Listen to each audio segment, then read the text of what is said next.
लालू प्रसाद यादव की तबीयत खराब है। लालू प्रसाद को आज एयर एम्बुलेंस के जरिए दिल्ली लाया जा रहा है। एम्स में लालू प्रसाद का इलाज किया जाएगा।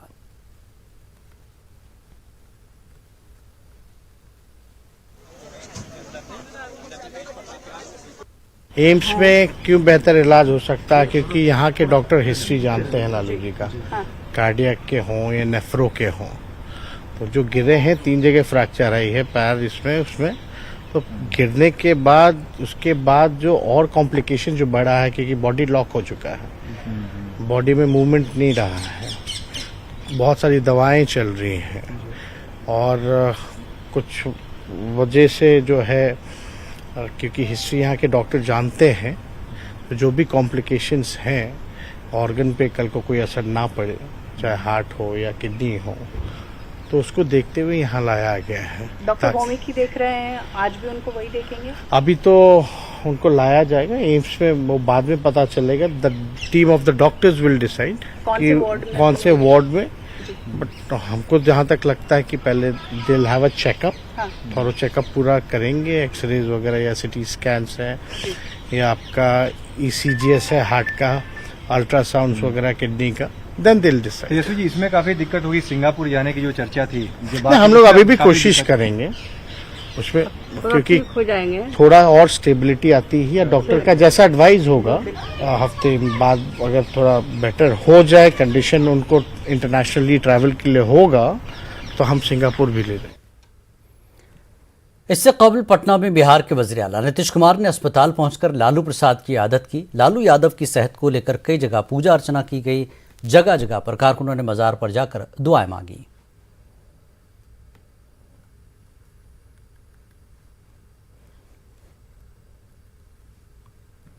रांची में नुपुर शर्मा की मुखालफत में एहतजाज का मामला अब CID के हवाले है। एहतजाजियों पर पुलिस फायरिंग की अब CID जांच करेगी। DYSP MS मुंडा तहकीकाती अफसर होंगे। 2 इंस्पेक्टर MS मुंडा की जांच में मदद करेंगे। वाज़ेह हो कि पुलिस फायरिंग में 3 अफराद हलाक हुए थे।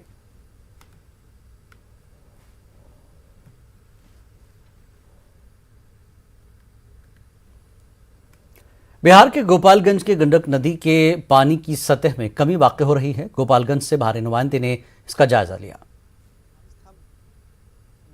नेपाल के तराई क्षेत्रों में बारिश थमने और वाल्मीकि नगर बराज से पानी का डिस्चार्ज लेवल कम होने के बाद से गंडक नदी के जल स्तर में लगातार कमी दर्ज की जा रही है। अभी हम मौजूद है गोपालगंज के पतहरा में। ये गंडक नदी है, आप तस्वीरों में देख सकते हैं नदी के जल स्तर में कैसे कमी हुई है। हालांकि नदी का जल स्तर जैसे घटेगा वैसे यहाँ पर कटाव का खतरा मंडराने लगेगा। अभी हम मौजूद हैं पतहरा गाँव में और यहाँ गाँव के कुछ ग्रामीण हैं, हम इनसे जानते हैं नदी की क्या स्थिति है। नदी के जल स्तर में काफ़ी कमी हुई है, क्या अब हो सकता है? नदी के जल स्तर में अभी कमी हुआ है, लेकिन बारिश जब होगा तो फिर बढ़ेगा। ये अब बढ़ेगा तो खतरा है, और ज़्यादा घटेगा तो भी खतरा है। अभी फ़िलहाल कम है तो अभी खतरा कम है, लेकिन यहाँ पर नदी थोड़ा पतला हो गया है, जिसकी वजह से यहाँ पे ज़्यादा खतरा है। अगर पानी कटाव का खतरा यहाँ पे है, यहाँ पे नदी ज़्यादा पतला हो गया है। पिछले बार बारिश जो है हुआ था और पिछले बार नदी काफ़ी उफान पे थी इस मौसम में। पिछले बार तो बहुत उफान पे थी, इस टाइम पे तो पानी बहुत ज़्यादा हो गया था, लेकिन अभी पिछले साल के मुकाबले इस साल बहुत कम है पानी।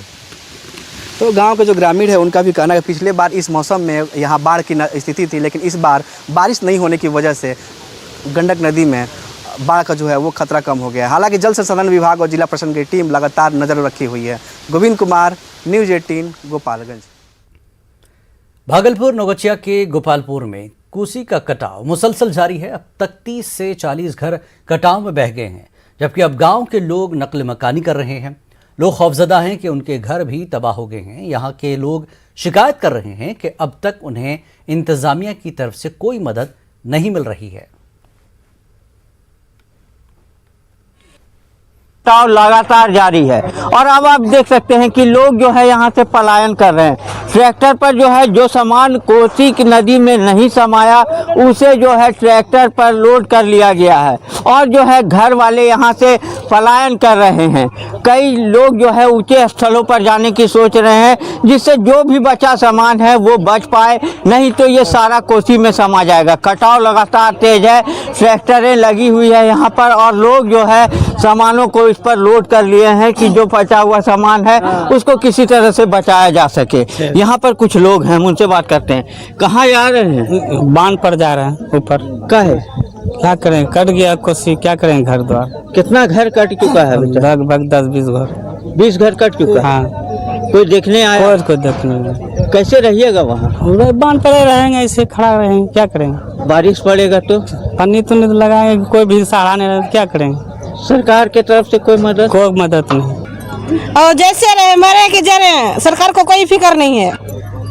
कट जाए या रह जाए, जमीन जाए या घर जाए या बच्चा जाए या कोई भी जाए, बूढ़ा बूढ़ी, कुछ सहारा नहीं मिलता है। सरकार देखने आया? कोई नहीं। बच्चों को खाना कहाँ से दे रहे हैं? खाना फुसला उसला के रखते हैं, कोई होता है तो देता है खाने के लिए। जो सामान बचा हुआ है उसे लेकर ये ऊंचे स्थानों पर जा रहे हैं कि वहाँ पर कहीं राहत मिल सके। बरसात होगी तो कह रहे हैं कि पन्नी कहीं से लाके उस पर बनाया जाएगा घर के जैसा और किसी तरह से बचाया जाएगा। बच्चों को खाना तक नसीब नहीं है 3 से 4 दिन से, लेकिन कोई अधिकारी अभी तक नहीं आए हैं देखने के लिए। उनकी नींद अभी नहीं टूटी है। अब कब नींद टूटेगी ये देखने वाली बात है। आशीष रंजन, न्यूज़ 18, जहांगीरपुर वैसी। कटिहार के मनहरी गंगा घाट से झारखंड के साहबगंज तक चलने वाले बड़े कश्तियों का ऑपरेशन ठप होकर रह गया, जिसकी वजह से लोगों को दरिया के उस पार जाने में परेशानी का सामना करना पड़ रहा है और हाकरों के दरमियान झगड़ा जारी है। सर्विस बंद होने से छोटी कश्तियों की मदद से ज्यादा पैसे देकर गंगा पार करने पर मजबूर हैं, जिसकी वजह से हादसे का शिकार रहता है। मकामी मुसाफिरों ने जिला इंतजामिया से जल्द मामला हल करने की गुजारिश की है। घाट पर कई रोज से हम देख रहे हैं आपका यात्री सेवा जो लॉन्च है स्टीमर, वो कई रोज से बंद है और यात्री को ना कोई सूचना है ना कोई इथी है, जानकारी है। तो यात्री जब यहाँ आते हैं तो उससे पता चलते हैं कि लॉन्च बंद है, तो उनका तो पार जाना मजबूरी है। कहीं ऐसा घटना ना घट जाए, अगला हो तो ओवरलोडिंग ले जाता है यात्री को और उसके बाद भी चरगुना भरा लेता है। आज तक ले कभी वहाँ पर टेंडर हुआ नहीं है 50 साल से, जिसके कारण से हम लोग का काफ़ी नुकसान हो रहा है। गाड़ी आवागमन बंद हो रही है। क्या दिया गया टेंडर में, क्या शर्त क्या रखा गया? शर्त टेंडर के हिसाब से देखा गया है कि 0 से लेकर के 12 घंटा तक जो गाड़ियाँ रहेगी। ये मनिहारी घाट के पास रेलवे की एक ज़मीन है और एक 10 फीट का रोड है जो घाट को जोड़ता है मुख्य सड़क से, वो रेलवे की प्रॉपर्टी है। तो रेलवे ने उस पर एक ओपन टेंडर फ्लोट करके किसी को टेंडर वो अवार्ड किया है, जिसमें कि पार्किंग के अतिरिक्त क्रॉसिंग पर भी उन्होंने चार्जेस फिक्स कर दिए हैं। तो इस पर डीआरएम साहब से बात करके कोशिश की जा रही है कि जो भी टर्म्स एंड कंडीशंस है टेंडर के, उसको उस हिसाब से हम लोग चेंज करें। बिहार के एक प्रोफेसर ने मिसाल कायम की है। उन्होंने 24 लाख रुपए लौटाने की पेशकश की है। क्यों, देखिए। जो अकादमिक प्रतिभा है वो प्रतिभा हम अपनी जगह पर नहीं दिखा पा रहे हैं। यहाँ पर जैसे हमारी कोशिश है कि मैं मास्टर्स के बच्चों को पढ़ाऊँ, उसके ऊपर के बच्चों को पढ़ाऊँ। यहाँ पर चूँकि कॉलेज ही यूजी कॉलेज है और इसमें बच्चों की संख्या बहुत कमजोर है यहाँ पर, जो संतोषजनक नहीं हो पा रही है। तो ये दिक्कत है हमारे पास। मैंने उनको कहा कि एमडीडीए में क्लासेज होती है, आरडीएस में क्लास, तो वहाँ देने दीजिए मुझे। यूनिवर्सिटी पीजी डिपार्टमेंट में गेस्ट फैकल्टी उन्होंने नियुक्त किया रखा है, लेकिन वहाँ करके नहीं परमानेंट नहीं जा सकता। यदि सीट है वहाँ पर पढ़ा रहे हैं गेस्ट फैकल्टी, का मतलब परमानेंट की सीट है वहाँ पर, क्यों नहीं जाने दिया जाए। वहाँ पर पीजी डिपार्टमेंट आज के डेट में बहुत अच्छी क्लासें होती है। मैंने उन कुलपति साहब को मौका दिया है कि इस पर संज्ञान विचार करके देखें, और विचार यदि नहीं मानते तो फिर मैं भूख हड़ताल आमरण अनशन पर जाऊँगा। फिर उसमें उन्होंने अपना चेक लगा के दिया था, 23 लाख समथिंग का था चेक। तो हमने कहा कि चेक को आप अपने पास रख लीजिए, ऐसा कोई प्रोविजन नहीं कि हम आपसे चेक लें। हम लोग चाहेंगे उसके पहले इस समस्या का समाधान कर दें। पहले पूछ लेते हैं प्रिंसिपल साहब से, प्राचार्य महोदय से, कि क्या वस्तु स्थिति है, सही में उनको बच्चे नहीं मिलते हैं या क्या है। जमीयत उलमा हिंद के सदर मौलाना महमूद मदनी ने मुल्क में मौजूदा हालात पर बयान देते हुए कहा कि इस्लाम एक्शन के रिएक्शन की इजाज़त नहीं देता। मौलाना महमूद मदनी ने कहा कि जिस तरह के हालात बन रहे हैं इसे ख़त्म करने की ज़रूरत है। उन्होंने कहा कि आग में घी डालने के बजाय पानी डालकर बुझाने की कोशिश होनी चाहिए।